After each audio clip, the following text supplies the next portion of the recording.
and show the people of the love that we have to give. Let them know I'm an humble African. Nothing but unity inside, I'm an humble African. Just stand for us all, the humble African. Let me beat my drum in a Babylon and a humble African. Yeah, you know who I am, a humble African.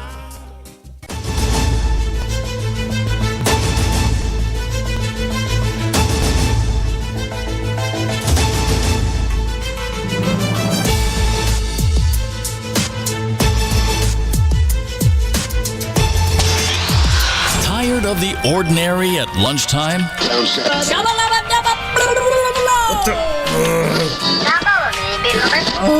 Why not try something smart to chew on? The Lunchroom on RCI, Monday to Friday, 12:45 to 2 p.m. The Lunchroom, informative, enlightening, provocative, engaging.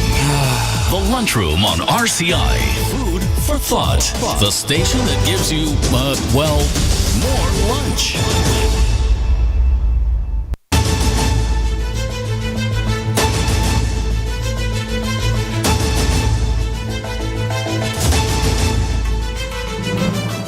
Good afternoon and welcome to the Lunchroom on Radio Caribbean International. It is Monday, October 16th, 2023, and this is program number 1073, and I'm your host, Alex George Jr. In addition to 101.1 FM radio, you are going to be able to get us online at our website, rcistlucia.com, and we'll be shortly up and running as well on our Facebook Live feed. Just search for the official page of Radio Caribbean International, and of course be sure to like and share that as well, please, with your friends and family. And at this time, if you want to call in and tell us what's on your plate, in fact, in just a bit, the number to do so is 452-3046. Again, 452-3046. And you can also message in to our WhatsApp platform, and that number is 724-0008. If you're dialing from outside, of course, you're going to put in the area code 758-724-0008, and you can use both messaging or calling in to reach us on WhatsApp. Now, some birthday greetings for today, and those are going out first to Mrs. Shirlene Simmons. Happy birthday to you, Shirlene, and we're wishing you an absolutely fantastic birthday celebration. It is also the birthday of Opalia Darius. Happy birthday to you, and we hope that you're having a wonderfully festive birthday celebration. Mr. Elon Prosper is celebrating his birthday today, so we're wishing you a wonderful birthday as well, sir. Happy birthday. And also sending birthday greetings to Mr. Craig Ferdinand. Happy birthday to you, sir. And we do hope that you're enjoying your very, very special day. And for those who are celebrating their birthdays today, you're celebrating with a number of notable individuals, including the first Prime Minister of Israel, David Ben-Gurion. He was born on this day way back in 1886. Also, Irish writer and playwright Oscar Wilde, Irish revolutionary and Republican politician Michael Collins was born on this day, as well as Günter Grass, a German writer, playwright, and 1999 Nobel Prize winner. Now, for our dish of the day, we are going to be touching on the ongoing matter of the warfare in Palestine and Israel. And we're going to be speaking with a Jewish American journalist. His name is Mr. Alexander Kaufman, to get some perspectives on the matter of what has been unraveling since last week, Saturday, when we saw the beginnings of a new period of significant conflict and attack between Hamas and the Israeli Defense Forces. And so we're going to be speaking about that in just a bit for our dish of the day.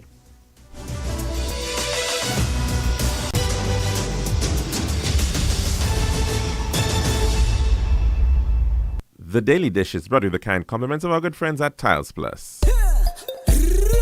One tiles for your room, I see. Bathroom, kitchen, pantry.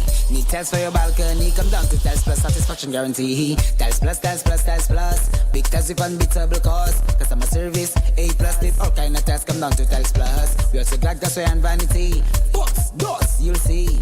Come down to mind nobody. We got the best tiles on island. Trust me. We are located Land Street in Castries, Bosses Ju Grizzly, and Clark Street in Beaufort. Telephone number 453-7939. Tiles plus. Serving now, the Daily Dish. And welcome back to the lunchroom here at Radio Caribbean International. And of course, we do hope that everybody had a safe weekend.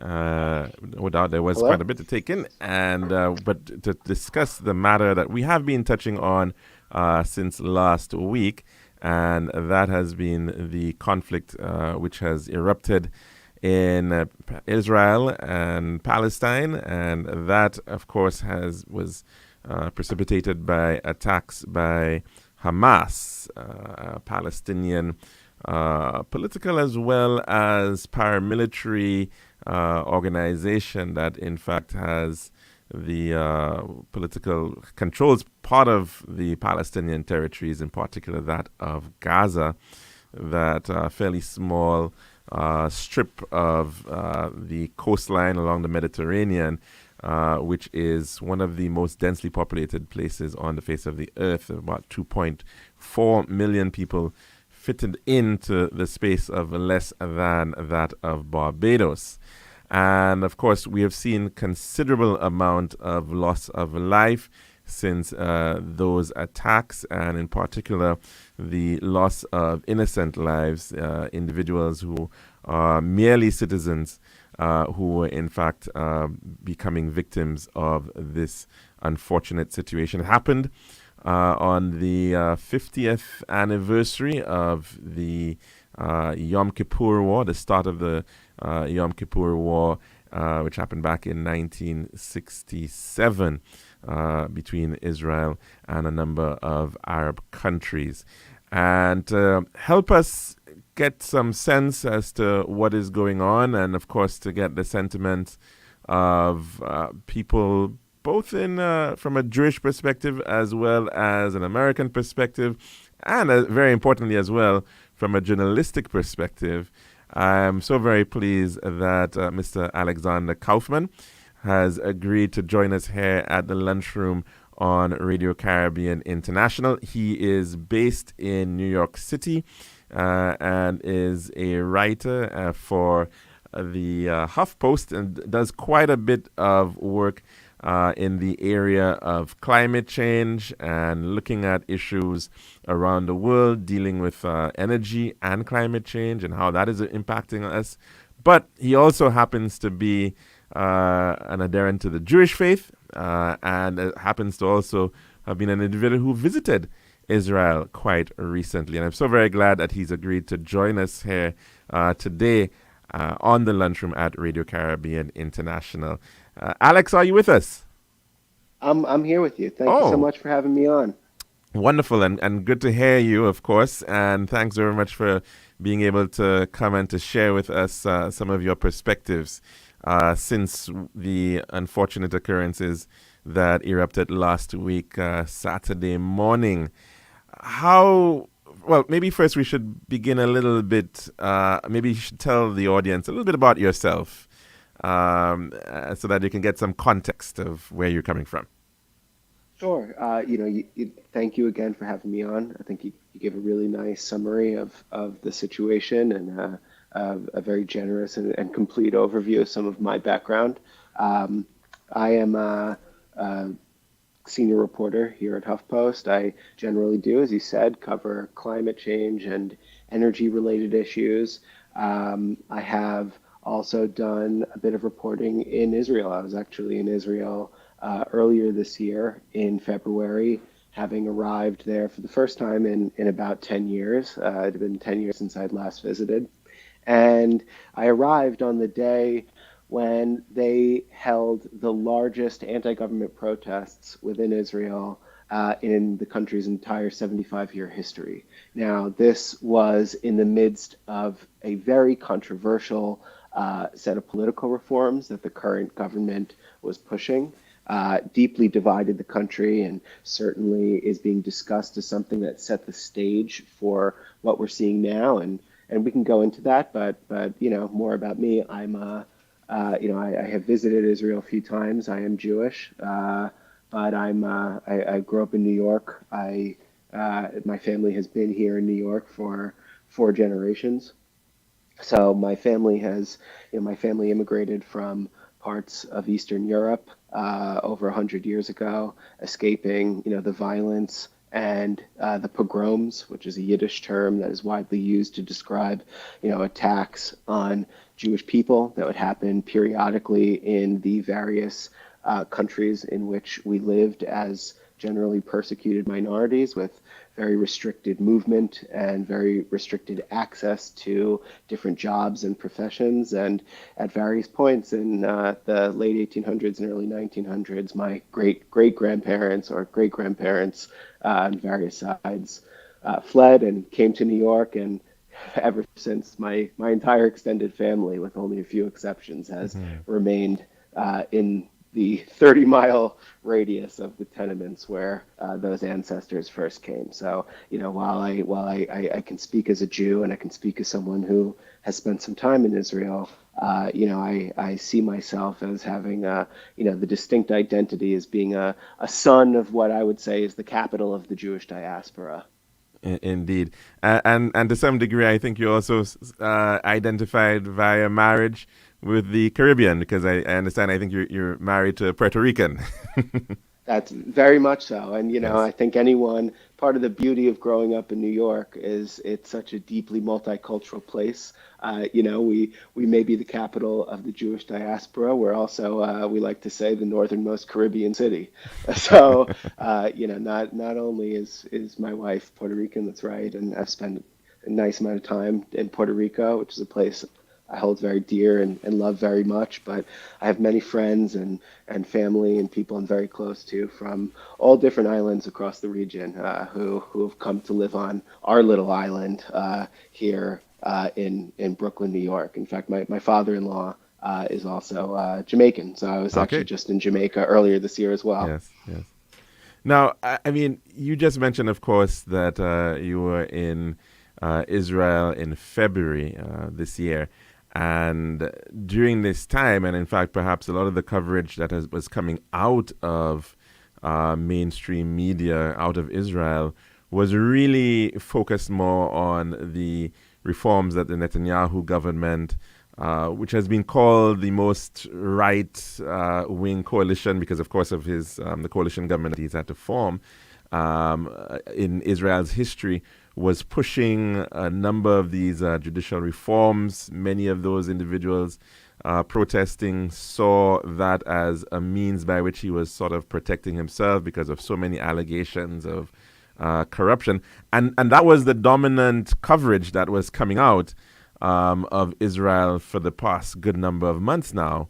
The Israeli-Palestinian conflict certainly did not seem to be getting very much coverage. And then this shock of what occurred just last week, Saturday.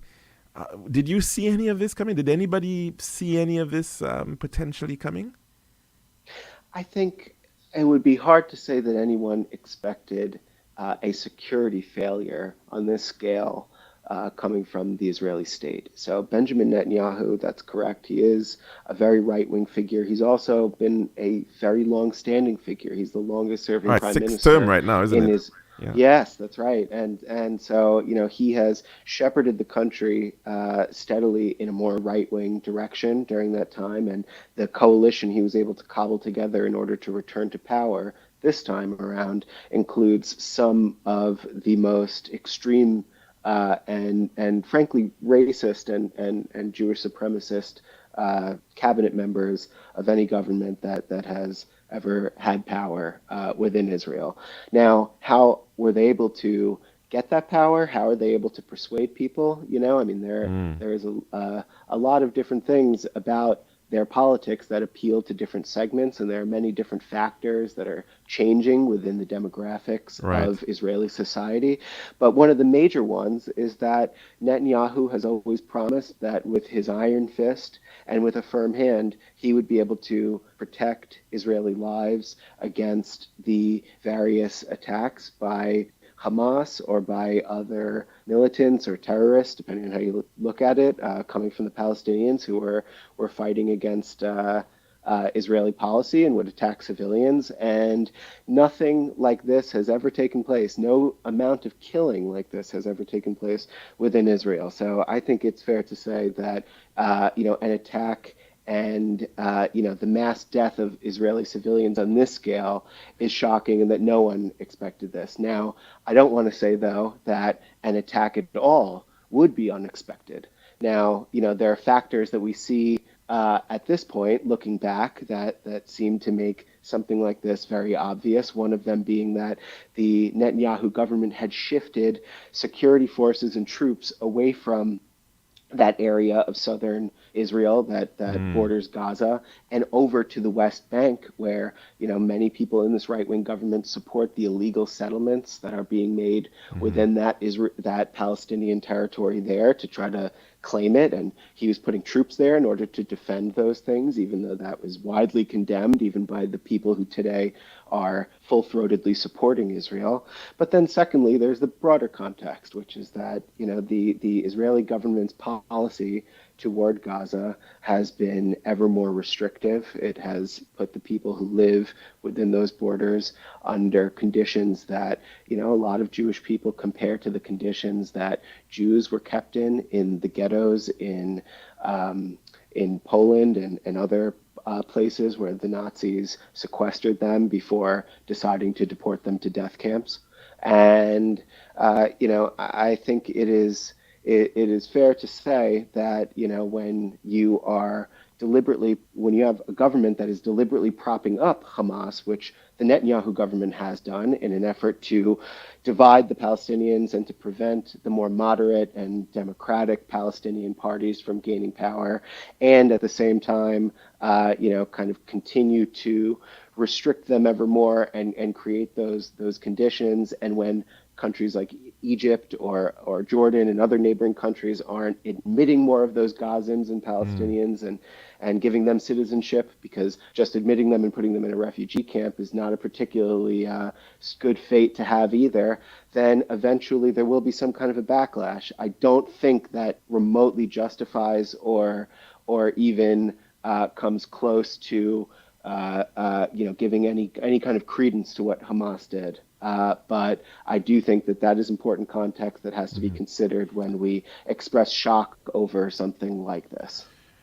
But you're saying these things, and I mean it's almost like a perfect pressure cooker, because you're saying that that the Netanyahu right-wing government was actually supporting Hamas, which is an extreme Palestinian entity. Instead of promoting and supporting more progressive, middle of the road center governments, I think Fatah, for instance, was it in the West Bank? So I mean, were they really almost creating this environment of a potential backlash? I mean, what was the thinking there exactly? I mean, how would you characterize it?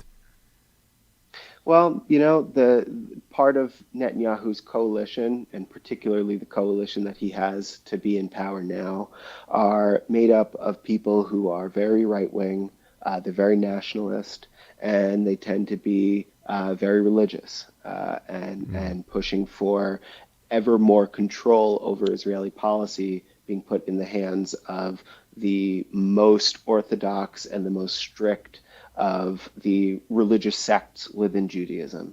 And to those people, the project of Zionism the project of creating a homeland for the Jews that will forever be available to take in Jews if there are more expulsions, as have happened in every single country where we have lived throughout our history. Notably, people look back to the Holocaust, and even in a place like New York, where, my family was able to thrive at that time, when there were boats of European Jews who tried to come there in the late 1930s, they were turned away. They were turned away in Cuba. They were turned away in the Dominican Republic, and they ended up back in Europe, and most of those people, if not all of them, died in death camps. They were turned away right here in the Caribbean as well, apparently. I think there were efforts as well to settle Jews in the British West Indies at one point.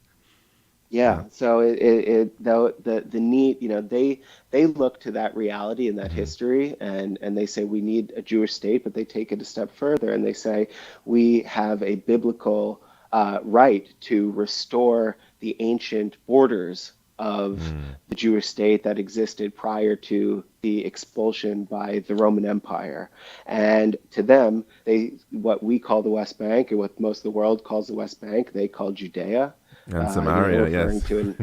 That's right. And so they have continued to push further and further to, into those territories. And as a result, if you plan to subsume all of that land and all of that territory, it makes it impossible for there to be a separate Palestinian state, which has been the two-state policy that the United States and most European countries and most of the Western world, and not just the Western world, because Russia and China are pushing for this as well, have pushed for. And so in order to foil that, and in order to make that two-state solution impossible, there are segments within the Israeli right that have sought to usurp anyone who would be a sensible and sympathetic actor to promote that Palestinian state. And because of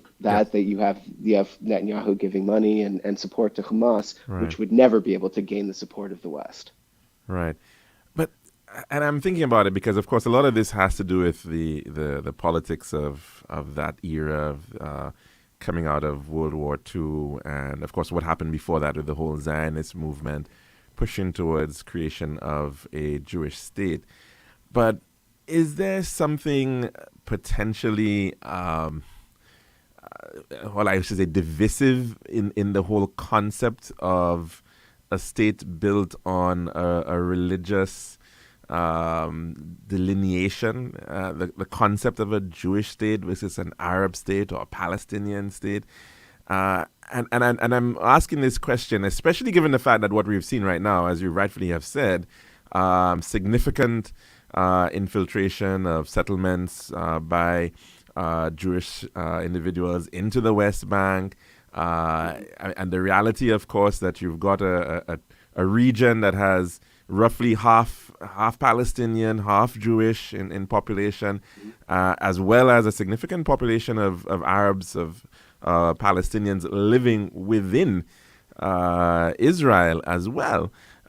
Is it really going to hold? I mean, maybe should there not be a consideration of really just the creation of a secular state of maybe Israel-Palestine? I don't know what you're going to call it, but the concept of having this two-state solution, do you think it's going to ever be really sustainable?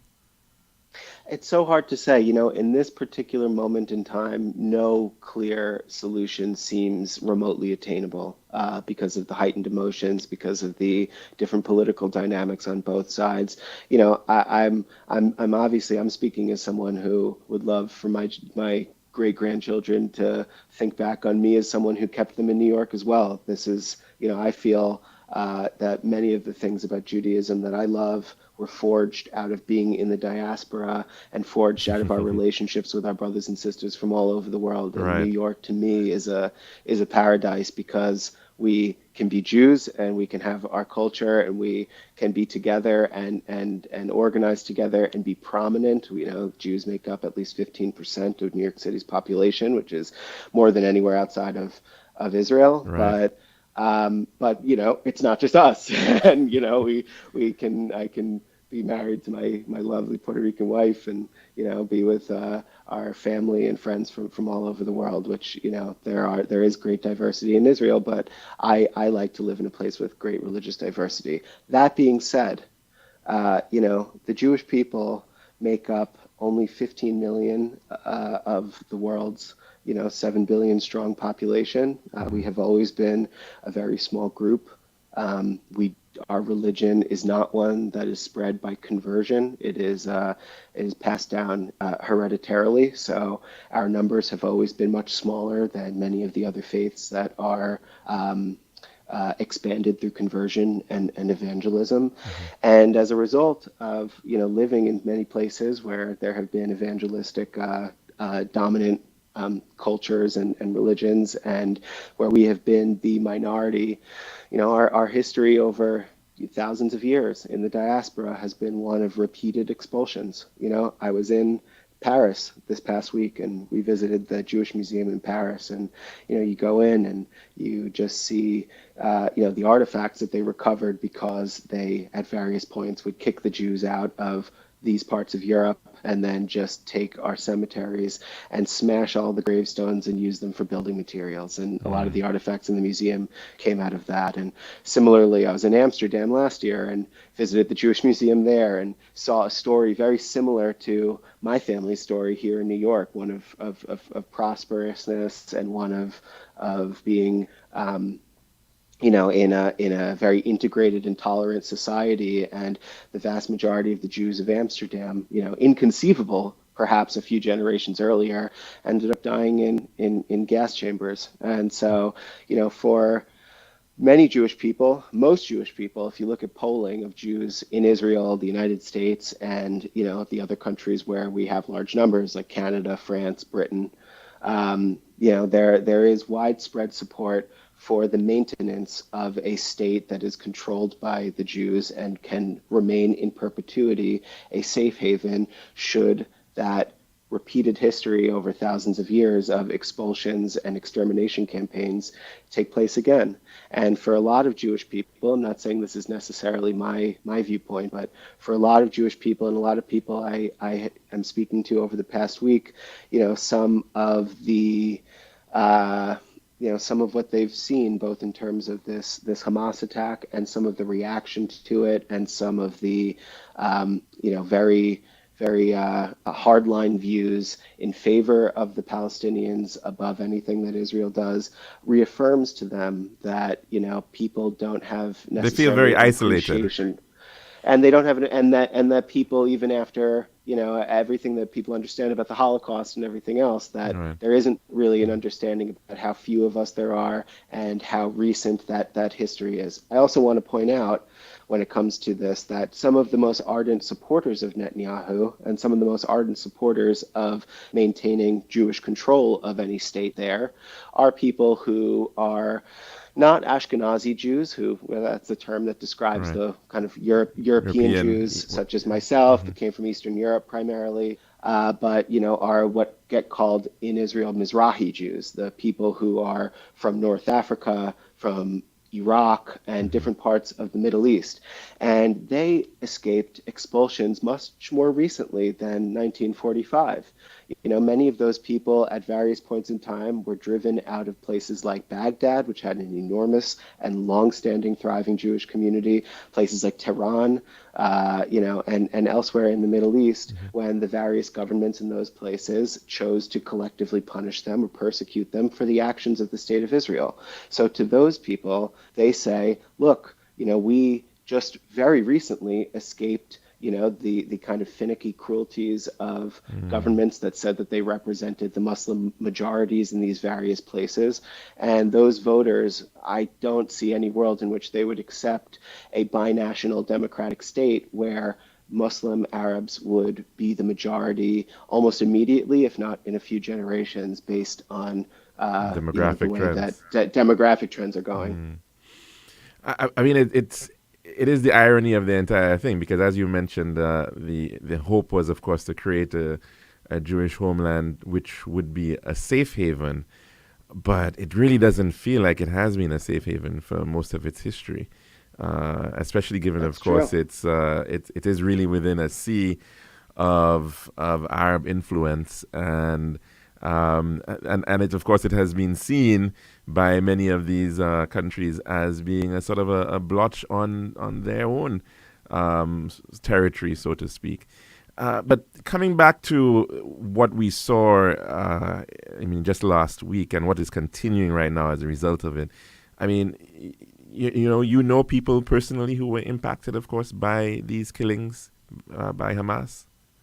I do. Actually, one of my very closest and oldest friends, her in-laws, who are, I would note again, because some of the ethnic dynamics are put forward here as in a lot of the dialogue about the kind of colonial politics of Israel, but they were people who escaped Iraq, who immigrated to Israel in the 60s as a result of persecution that they faced in Iraq, and they were among those who lived in the the kibbutz communities that were attacked, and they were indeed murdered. What has been the response been by the average, ordinary Israeli? Of course, I'm thinking. I mean, Israel is such a difficult place to characterize because people are so divided into so many different political camps. But has this been a unifying moment, you would say? I mean, in terms of ordinary individuals, is there any sense that we're seeing oneness in terms of what is the direction at this time to take? It's hard to say. So, certainly from what I have seen, well, first I'll say Israeli society is very divided. You have people who are very secular, who, they may participate in the main holidays and in the kind of cultural traditions of Judaism, but Hmm. are atheists or non-theists of some kind, and deeply resent, the more orthodox or more traditional Jews Right. who practice, very rigid sets of rules So, that are from a set Saint out Lucian in the Christian sense, sets. you're saying that they'd celebrate Christmas, but they're not going to church every day or every weekend. Yeah, yeah, or and beyond that, that they're not cutting their beards and their hair in very Right. particular manners, that they're not avoiding certain foods or Right. refusing to mix certain foods. But so the society is very heavily divided along those lines, and then Hmm. even more so because Israel, yes, it is dominantly 80% or more a Jewish country, but there are a lot of different, not just religious sects, but ethnic categories of Jews. There are those Arab Jews that come from various places, and subcategories within that. There are the Jews who immigrated there from the Soviet Union, who have a very particular recent history and way of voting. They tend to be more right wing. You have the more established Ashkenazi Jews who came from Europe earlier on and have probably look more like me. And then you have black Jews from all over Africa, but particularly from Ethiopia, many of Hmm. whom immigrated there in the 1980s during the famine. Hmm. And so it is a very diverse society with different types of kind of political characteristics of those different groups. But broadly speaking, when I look at the cross section of people I know in my life who I talk to, who range from modern Orthodox, so they're not very, very strict, but they're strict by my standards, and tend to be more right wing and vehemently Zionist, and some of the more left wing people, the people who have promoted things like, for example, a democratic binational state, one where they say you could have special protections for Jews, but we could live safely alongside Muslims and Arabs, even if they were the majority voting. There are many people who support that, especially here in New York. Hmm. But when I talk to people kind of across the board, there is a real sense that a fearsome response against Hamas to cripple Hamas's abilities to carry out an attack like this ever again is necessary. That is quite different from past conflicts, such as the last war in Gaza in 2021, where it seemed like there was even greater opposition to the war itself. And I think that the overall intensity of the response to what we've seen there and what many Jewish people have felt, at least in my circles, that people on the political left who, have they felt were on their side, were very callous or even celebratory of the deaths of the civilians, claiming that it was a just outcome for the cruelties inflicted on the people of Gaza by the Israeli government, that has been a very alienating force. And so, I'm reluctant to say that there is a great sense of unity, but I think that there is a greater, unified sense of togetherness. And now, one other thing I'll say about this is many people have drawn comparisons between what has happened there and September 11th, which I was also here in New York for and remember very distinctly, although I was pretty young. And, after September 11th, there was very, very, very little tolerance for any kind of dissent against war in the American press. It was wall to wall, saber rattling across the board, and people who challenged, the war and the forthcoming invasion of Afghanistan, to say nothing of the great tragedy and mistake of Iraq. There were very, very few voices opposed. In fact, only one member of Congress spoke out and voted against it. And that is not the case in Israel right now, not at all. People are extremely angry at Netanyahu. There was already a big segment of the society that cut across, religiousness and cut across the political spectrum that despised what he was doing around the judicial reforms earlier this year.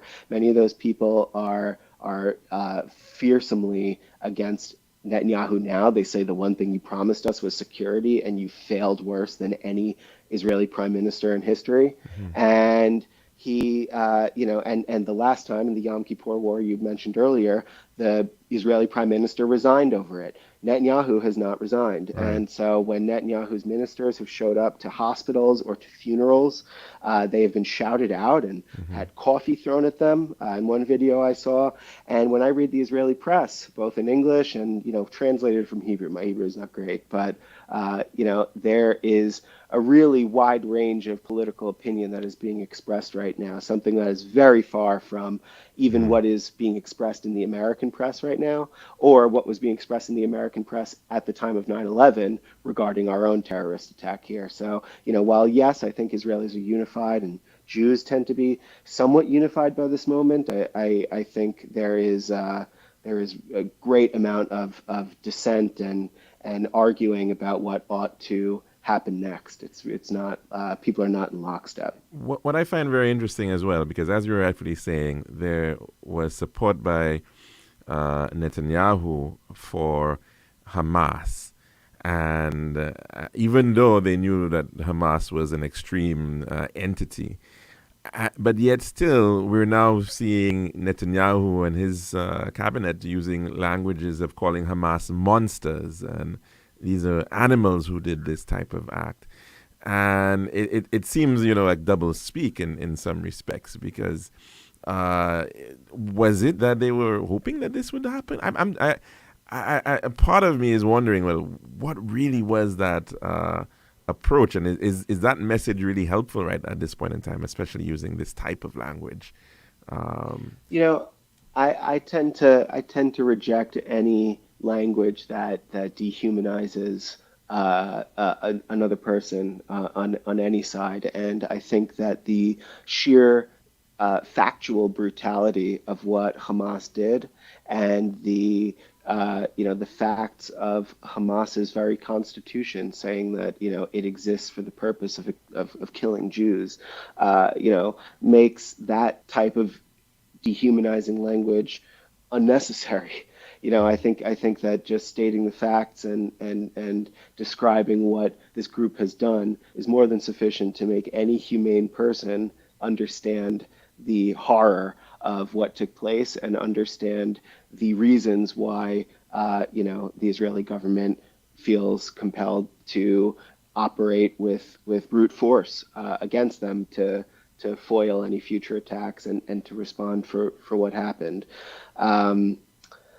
But, I do think that I do think that at this time that the Netanyahu government is, trying to, maintain Western, the Western coalition that is behind him, and there are debates about what intent there may be behind this. I'm uncomfortable speculating, without evidence about, whether this is something that he might that his government might have ignored warnings coming from the United States apparently and from Egypt, more importantly, that an attack like this was imminent.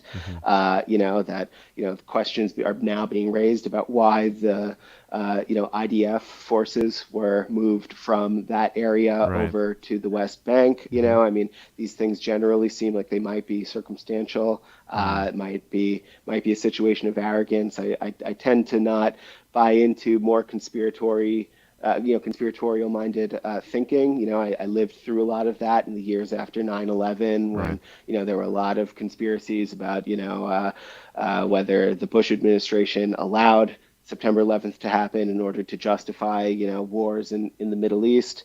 We haven't seen concrete evidence of that, and as a journalist, as attractive as those narratives can sometimes be, I have generally found in my research, in my reporting on the world, that, the actual explanations for things are often much more mundane, and much Indeed. more rooted in incompetence and arrogance than in, a masterminding cruelty, the likes of which are difficult to imagine any leader allowing to happen, even those most bent on, maybe some cruel and warlike policies. Right. Some pundits have put this down to a Hamas feeling more and more isolated and worried about the position of a Palestinian state and being able to get support from Middle Eastern and Arab countries, and suggesting, of course, that efforts between the warming of relations between Israel and Saudi Arabia, for example, and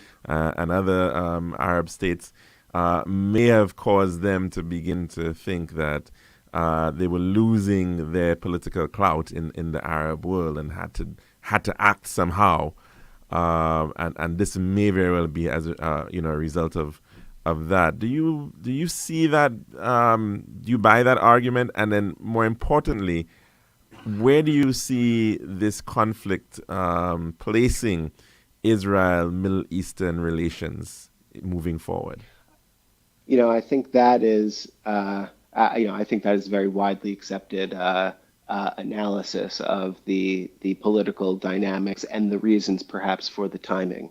That negotiations between Israel, brokered through the United States and Saudi Arabia to normalize their relations along the lines of what had happened in the past few years with the United Arab Emirates and Morocco and Bahrain. Also U.S. allies who were brought in through the Abraham Accords and normalized relations with Israel. I think that things had been moving in that direction. There were various sorts of chess games going on where, in the press we've seen various things such as, Saudi Arabia looking for more help from the United States to build nuclear reactors and wanting that as a condition for normalizing relations. And so that was definitely moving forward and moving in that direction. And I think that certainly helps to explain the timing there. Part of what has been pondered about this in public and with some disputed reports, notably in the Wall Street Journal, and which I think explains your second question of where this will go, is what role Iran has played in this. Iran is the chief backer not only for Hamas, but also for Hezbollah, the militant group that controls parts of southern Lebanon, exactly, and which has periodically, just like Hamas, waged war with the Israeli military in that region. And Iran has was accused in a Wall Street Journal report, and certainly this is being drummed up by a lot of right-wingers in the U.S. who have been pushing for a more confrontational stance on Iran.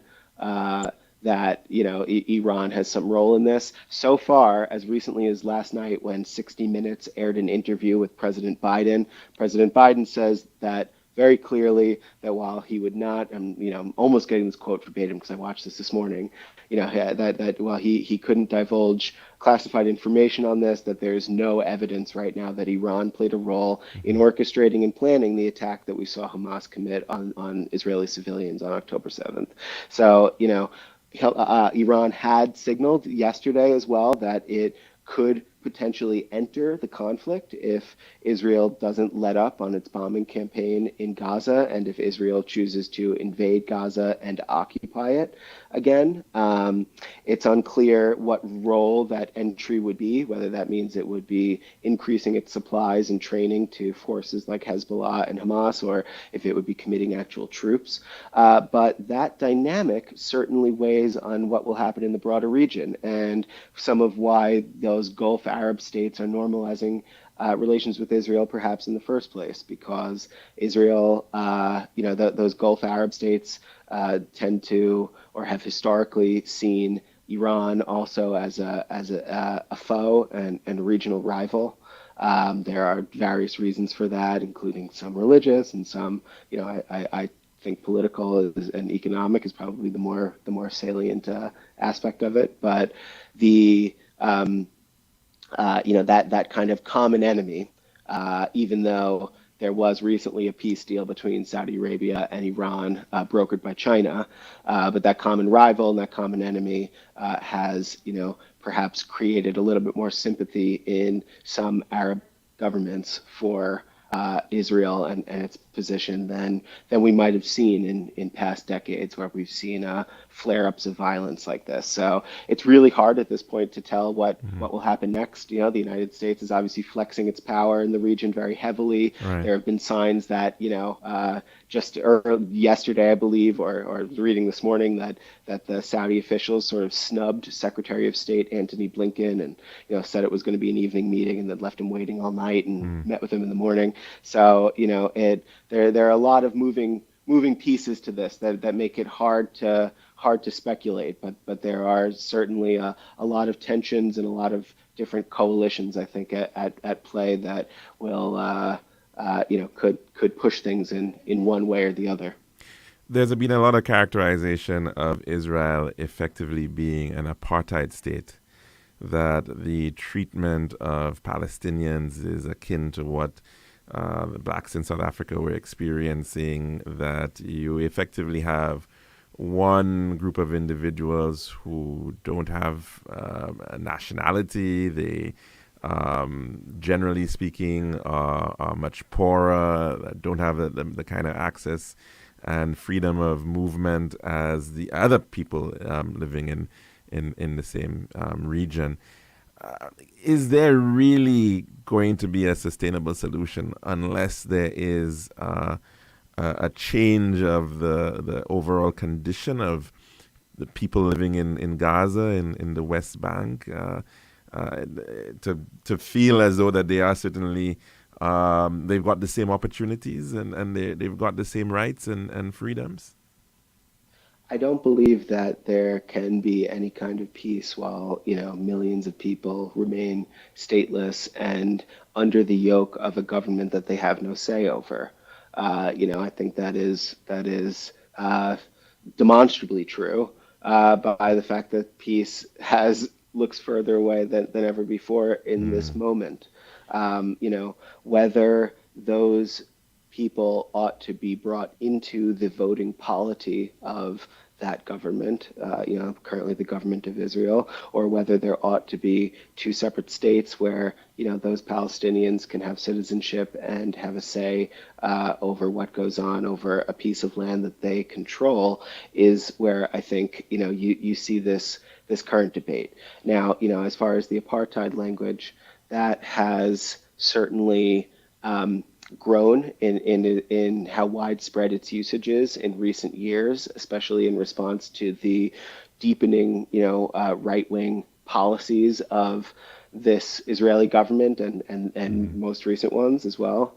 I think that language has been particularly promoted in a lot of left-wing circles in the United States and in the West, where there has been a really deeper reckoning over colonialism, over racial inequality in our societies in the West, and over the institutionalization of racism, even in societal bodies that are otherwise legally barred from discriminating based on race or other characteristics like that.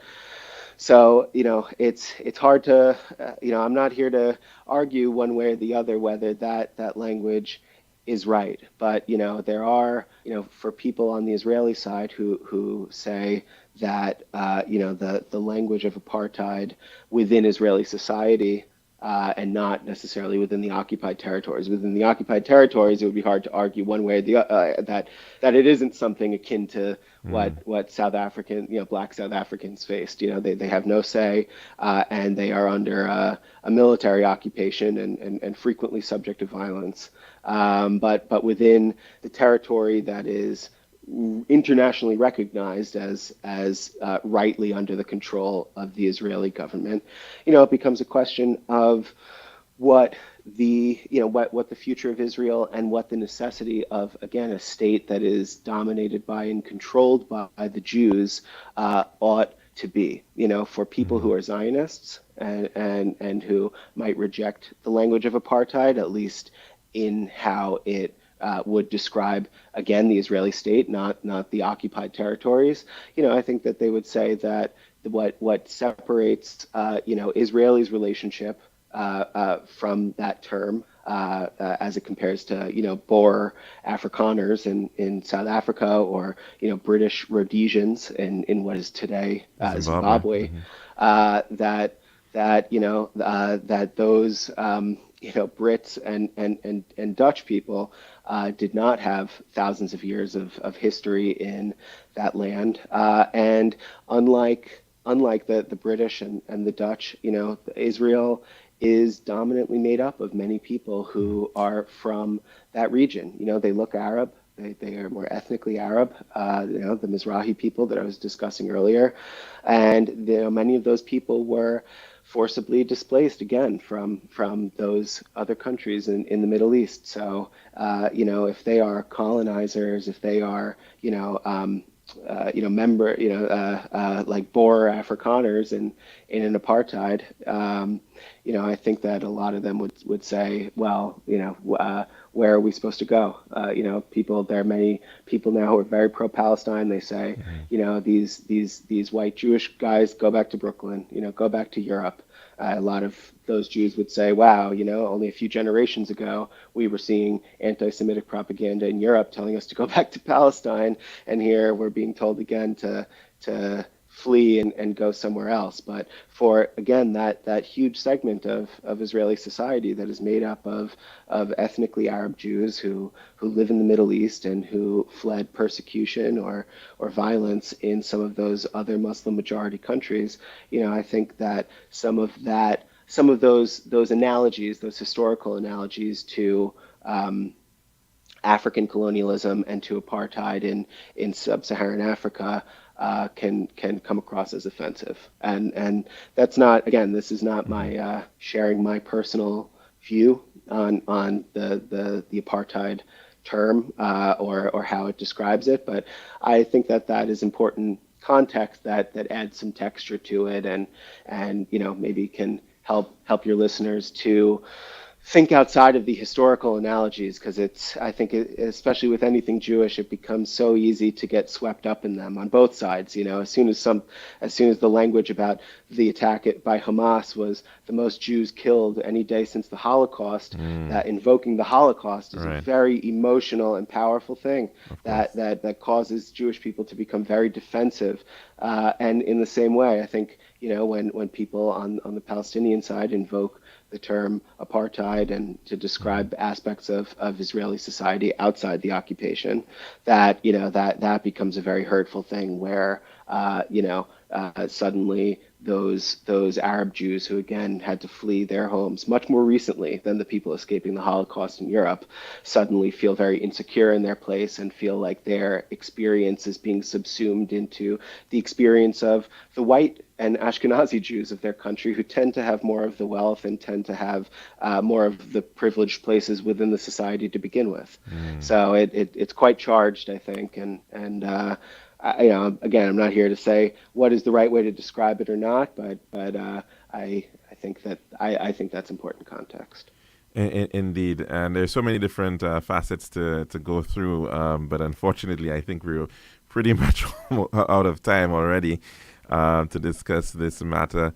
Alex Kaufman, it's been absolutely fantastic to have you on and to be able to share your perspectives from so many different hats that you, of course, are wearing. But I think this diversity has certainly helped to bring some perspectives as well to the St. Lucians out here listening about this matter that is continuing to develop, a very current one. Any parting words from you, though, before we end? Just that I thank you for such informed and earnest and deeply curious and shockingly apolitical questions. It's always a privilege to get to talk about this with someone who doesn't necessarily share a background either on the Israeli or Jewish or Palestinian side.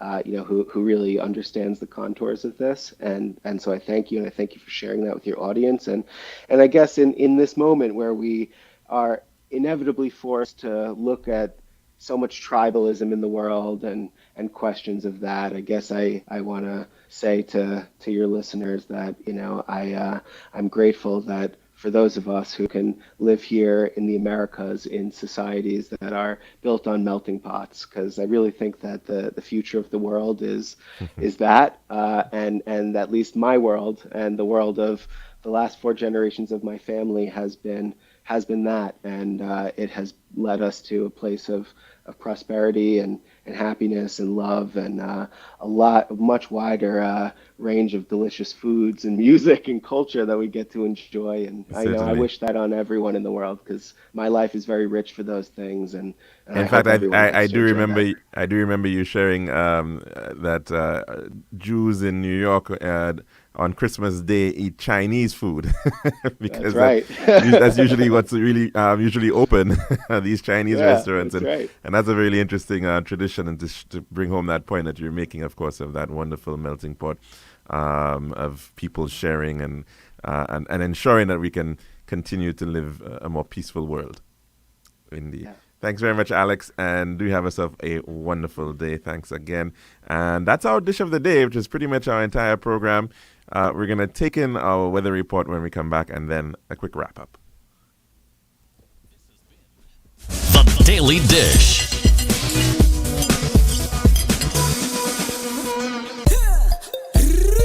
One tells for your home, I see.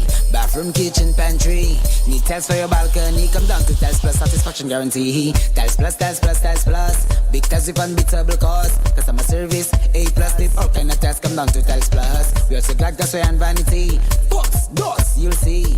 Come down to my nobody. We got the best tells on island. Trust me. We are located Lance Road in Castries, Bosses Joux Grizzlies, and Slack Street in Beaufort. Telephone number 453-7939.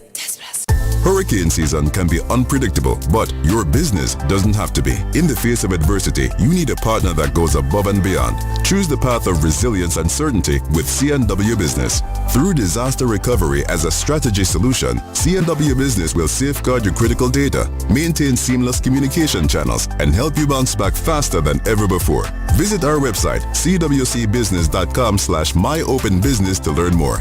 Remember, a safe business is an open business. This is Radio Caribbean International. It's now time for the weather news.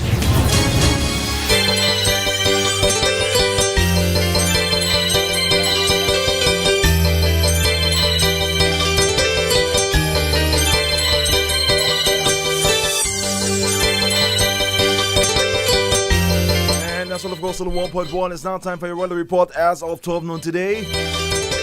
Presented by Island Style, Talon Bath, and Flow.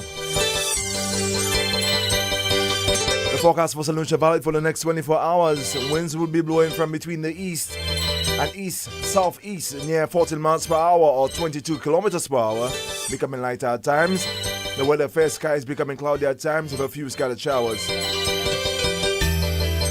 The forecast for the Lesser Antilles, fair to partly cloudy with a few scattered showers, mainly over the southern Leeward to central Windward Islands. And the tropical weather outlook.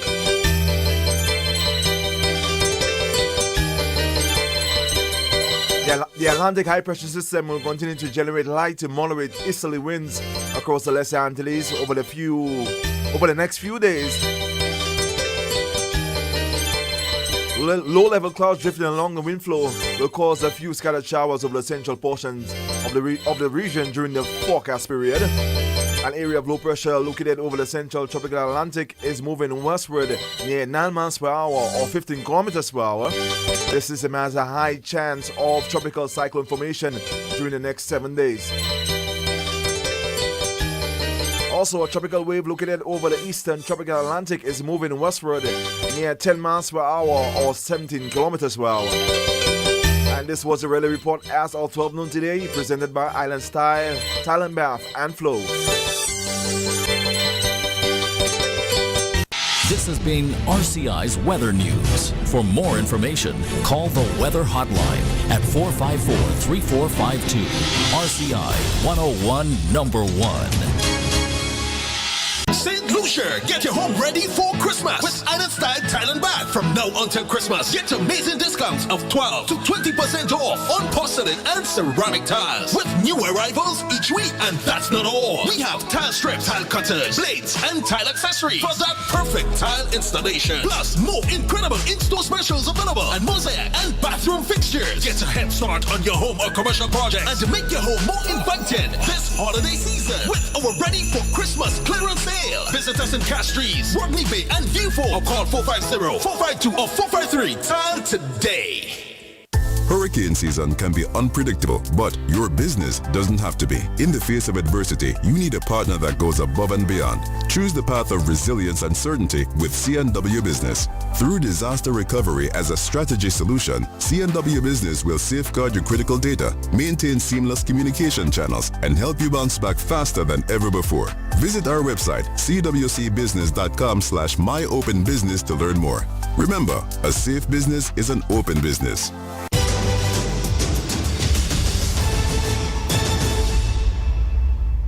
And welcome back to the Lunchroom here at Radio Caribbean International. Of course, we've just been speaking with a journalist out of New York City. He's a senior editor at the HuffPost, and his name is Mr. Alexander Kaufman. He's also a Jewish American, and of course, we were getting some views on the matter of the ongoing conflict involving Israel and the Palestinian territories.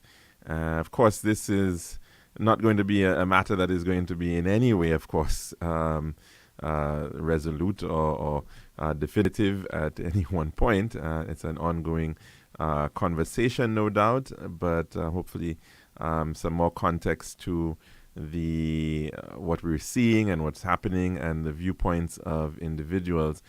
Because, of course, there is some very wide implication with respect to how this matter can potentially impact us right here in the Caribbean, depending on whether there is any escalation. I was speaking to a friend of mine, actually, over in Morocco, which was one of the countries which Alexander Kaufman did mention, was seeing certainly a much warmer reception in terms of relations between Israel and that country. Traditionally, of course, would have been an African country. Well, it is an African country, but it's seeing itself more as a North African country than an Arab country necessarily, and has pretty good relations with Israel as well as Palestine. And the response there has not been necessarily for either one or the other, and people have been watching and seeing how things have been panning out.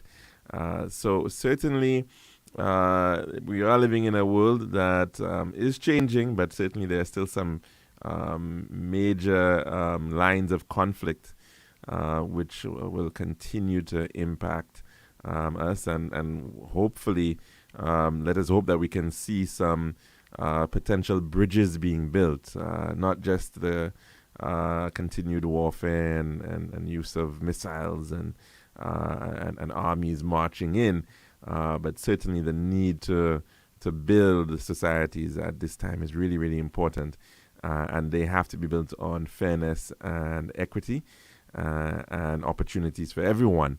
And that is certainly going to be part of the challenge moving forward for this part of the world. Interesting enough, of course, you would have been hearing quite a bit about Ashkenazi and the Ashkenazi Jews.